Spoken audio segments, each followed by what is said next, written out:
What's up, YTPC? Uncle Willie coming to you from the Mobile Lounge.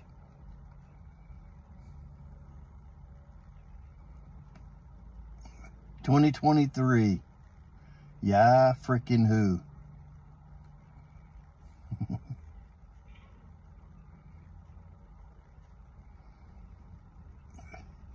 Smoking a Dagner style poker from Missouri Meerschaum.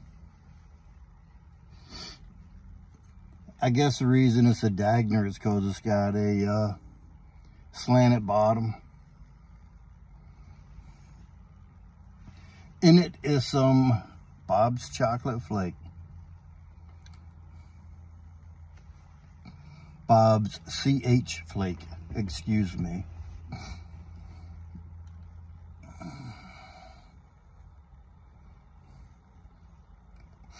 I seen a couple people doing their top 10, top 5. I think one person did their top 3 tobaccos of 2022. Pardon me. I don't know that I could do that. Because I smoked some that are really, really good. And then some of them that I smoke aren't really available. So, to me, in my opinion, and my opinion only, if you got a top 5, I think that if your top 5 should be readily available. And what I mean by that is not such of a unicorn that you can't find it, that only 2 or 3 people can find it because they know somebody that knows somebody, which I have some of that type of tobacco, but I don't put that in my top 5, even though it's fantastic. I don't know that I'll ever get any more. So I would rank my top of what's available. And when I say what's available, I mean by what drops 2, 3, 4 times a year, or what is a regular production that you can buy every day. Like with rope tobacco, it's not that scarce that you can't purchase it. Because I'm just an old boy here in Maryland and I'm able to purchase it. So I know that you guys, wherever you may be in the United States, should be able to find some whenever it drops also. Should be able to. Sometimes you don't hear about it. Sometimes you miss it. Sometimes you got a car payment and you can't afford it. Whatever the case may be. So I'm going to go and just name a couple that I really, really liked, that I came really familiar with in 2022. And this is in no specific order. I'm not saying this is my top 1 or my top 5 or whatever. I'm just saying that these are the ones that made the cut, that when I smoked it, it made me want to get more or smoke more. And one of them is Bob's Chocolate Flake. Gowith and Hogarth. I have some Sam Gowith Chocolate Flake. It's just a little different. The profile of it is a little bit different. Very, very similar in my taste. But it's a little bit different. So I don't reach for the Sam chocolate as much as I do the G&H. Even though I got plenty of both. When the Sam Gowith dropped, I don't know, 4, 5, 6 months ago, back in June, whenever it was, and it stayed available, I'd bought like 5 tins online. Then Boswell's had it, and I bought 3 or 4 tins there. So I ended up with probably like 10 tins of it So I got plenty of it. Same with the Bob's chocolate. I had the bulk, and then I was able to get the tins this last drop. So I got plenty of chocolate from either one. Excuse me. This Coke is backfiring on me. And mostly, as y'all know, I smoke 90% of my tobaccos are Galwith and Hogarth. And then some Sammy G, like Sam Galwith, the 1792 flake. I can't get enough of that. I mean, that stuff is just, that's in my top, I would say that's in my top 5, and it's closer to 1, but I'm not going to say it's my favorite. Galwith and Hogarth, Kendall, Kentucky. Then I just recently got some G&H of the Dark Flake unscented. Man, that stuff's good too. Any of the dark fired or the Kentucky type stuff, that's going to make it in my rotation a lot more easily than the vapors do. Vapors just seem to bite me nowadays. For some reason, last year, that's all I smoked was vapors.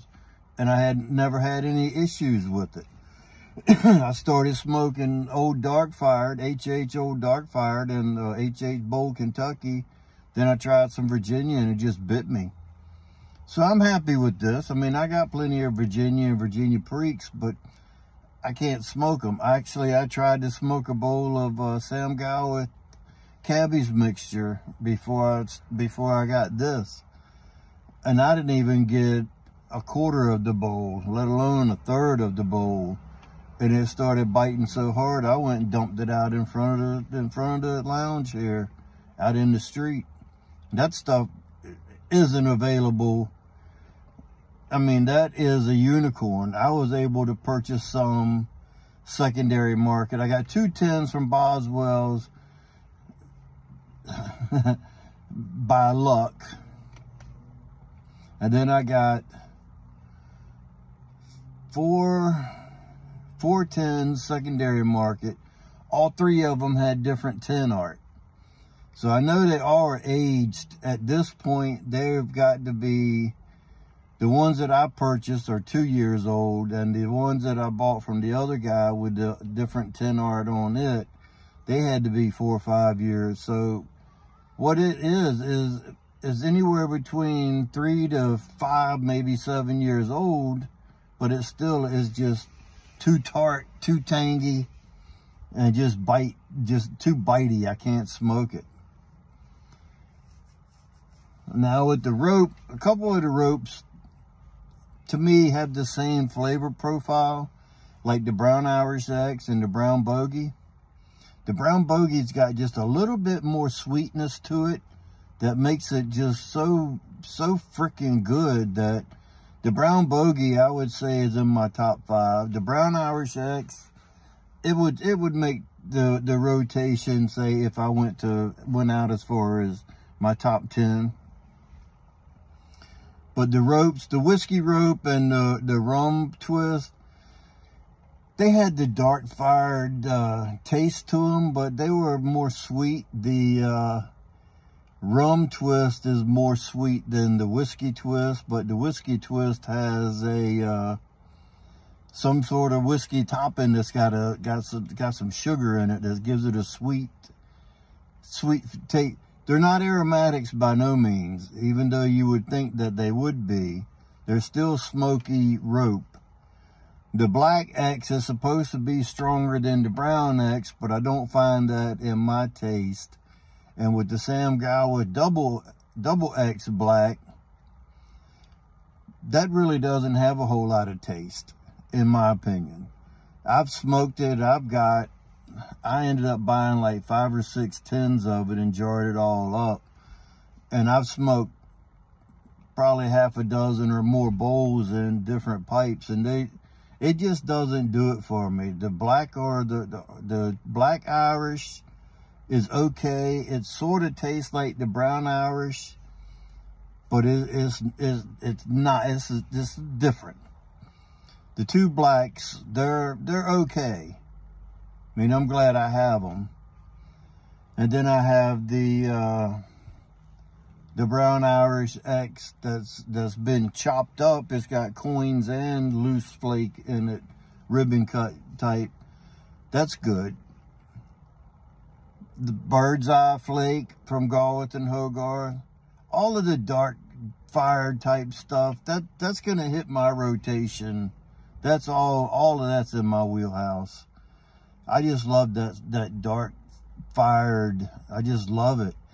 Like with the HH old dark fired, I bought a pound of that, and there for a while when I got it, I was smoking that like a bowl a day. And then when I got the Kendall, Kentucky, I got the Kendall, Kentucky and the Bird's Eye in what they called, I think what they called traditional cut, because the Bird's Eye was a shag cut, and so was the Kendall, Kentucky. Some of it was, but then when they came with the traditional cut, which made it a ribbon, I like that a lot more, because the shag cut, that just burns up so quick. Just like the Penny Farthing, that's got a good flavor to it, but it just burns quick because of it being a shag. Sort of like Five Brothers, real, almost cigarette cut. If you had a rolling paper, you took some Five Brothers and rolled it up in a paper, it would be like a strong, probably like a non-filtered Pall Mall or Camel or something. It would probably taste like that. But yeah, I guess that's the way I would look at my top blends.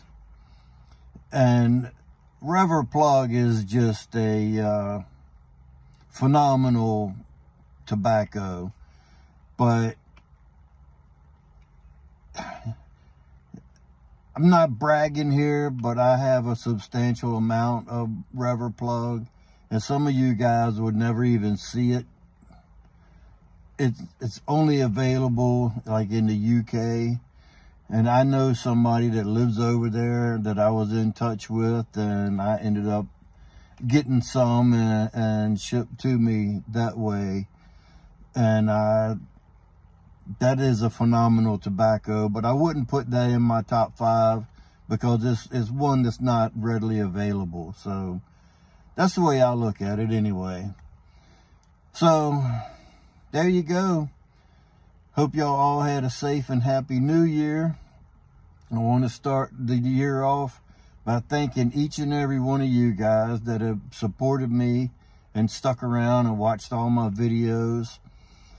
I know some of them been better than others, and some weren't worth watching, but y'all stuck through them and watched them till the end, and I appreciate that. All my new and old subscribers, I'm happy with where I'm sitting on my subscribers, because I have a handful of you guys that are phenomenal, that are loyal, and comment on just about every video.